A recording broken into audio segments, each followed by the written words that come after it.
ಕೂಟದ ವ್ಯವಸ್ಥೆಯಲ್ಲಿ ಅವರು ಆರ್ಥಿಕವಾಗಿ ಸದೃಢ ಮಾಡಲಿಕ್ಕೆ ಅವಕಾಶ ಮಾಡೋ ತಪ್ಪ ಅನ್ನೋ ಪ್ರಶ್ನೆ ಕಾಂಗ್ರೆಸ್ ಅಲ್ಲಿ ಮಾಡ್ತಿದ್ದಾರೆ. ಹಂಗಾರೆ ಹಿಂದೂಗಳಲ್ಲಿ ಯಾರು ಬಡವರಿಲ್ವಾ?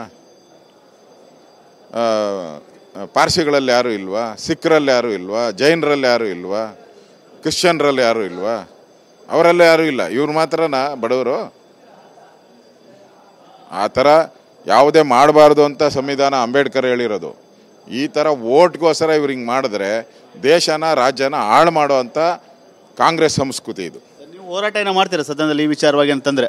ಮಾಡ್ತೀವಿ. ತಂದರೆ ಆ ಬಿಲ್ ಏನನ್ನ ತಂದರೆ ನಾವು ಹೋರಾಟ ಮಾಡ್ತೀವಿ, ದೊಡ್ಡ ಹೋರಾಟ ಮಾಡ್ತೀವಿ.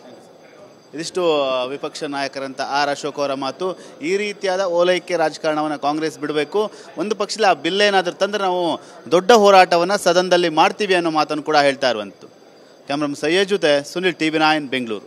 ಕೂಟದ ವ್ಯವಸ್ಥೆಯಲ್ಲಿ ಅವರು ಆರ್ಥಿಕವಾಗಿ ಸದೃಢ ಮಾಡಲಿಕ್ಕೆ ಅವಕಾಶ ಮಾಡೋ ತಪ್ಪ ಅನ್ನೋ ಪ್ರಶ್ನೆ ಕಾಂಗ್ರೆಸ್ ಅಲ್ಲಿ ಮಾಡ್ತಿದ್ದಾರೆ. ಹಂಗಾರೆ ಹಿಂದೂಗಳಲ್ಲಿ ಯಾರು ಬಡವರಿಲ್ವಾ? ಪಾರ್ಸಿಗಳಲ್ಲಿ ಯಾರು ಇಲ್ವಾ? ಸಿಖ್ರಲ್ಲಿ ಯಾರು ಇಲ್ವಾ? ಜೈನರಲ್ಲಿ ಯಾರು ಇಲ್ವಾ? ಕ್ರಿಶ್ಚಿಯನ್ರಲ್ಲಿ ಯಾರು ಇಲ್ವಾ? ಅವರೆಲ್ಲ ಯಾರೂ ಇಲ್ಲ, ಇವ್ರು ಮಾತ್ರನಾ ಬಡವರು? ಆ ಥರ ಯಾವುದೇ ಮಾಡಬಾರ್ದು ಅಂತ ಸಂವಿಧಾನ ಅಂಬೇಡ್ಕರ್ ಹೇಳಿರೋದು. ಈ ಥರ ಓಟ್ಗೋಸ್ಕರ ಇವ್ರು ಹಿಂಗೆ ಮಾಡಿದ್ರೆ ದೇಶನ ರಾಜ್ಯನ ಹಾಳು ಮಾಡೋ ಅಂಥ ಕಾಂಗ್ರೆಸ್ ಸಂಸ್ಕೃತಿ ಇದು. ನೀವು ಹೋರಾಟ ಏನೋ ಮಾಡ್ತೀರಾ ಸದನದಲ್ಲಿ ಈ ವಿಚಾರವಾಗಿ ಅಂತಂದರೆ? ಮಾಡ್ತೀವಿ. ತಂದರೆ ಆ ಬಿಲ್ ಏನನ್ನ ತಂದರೆ ನಾವು ಹೋರಾಟ ಮಾಡ್ತೀವಿ, ದೊಡ್ಡ ಹೋರಾಟ ಮಾಡ್ತೀವಿ. ಇದಿಷ್ಟು ವಿಪಕ್ಷ ನಾಯಕರಂತ ಆರ್ ಅಶೋಕ್ ಅವರ ಮಾತು. ಈ ರೀತಿಯಾದ ಓಲೈಕೆ ರಾಜಕಾರಣವನ್ನು ಕಾಂಗ್ರೆಸ್ ಬಿಡಬೇಕು, ಒಂದು ಪಕ್ಷದಲ್ಲಿ ಆ ಬಿಲ್ ಏನಾದರೂ ತಂದರೆ ನಾವು ದೊಡ್ಡ ಹೋರಾಟವನ್ನು ಸದನದಲ್ಲಿ ಮಾಡ್ತೀವಿ ಅನ್ನೋ ಮಾತನ್ನು ಕೂಡ ಹೇಳ್ತಾ ಇರುವಂತು. ಕ್ಯಾಮ್ರಾಮನ್ ಸಯ್ಯದ್ ಜೊತೆ ಸುನಿಲ್, TV9 ಬೆಂಗಳೂರು.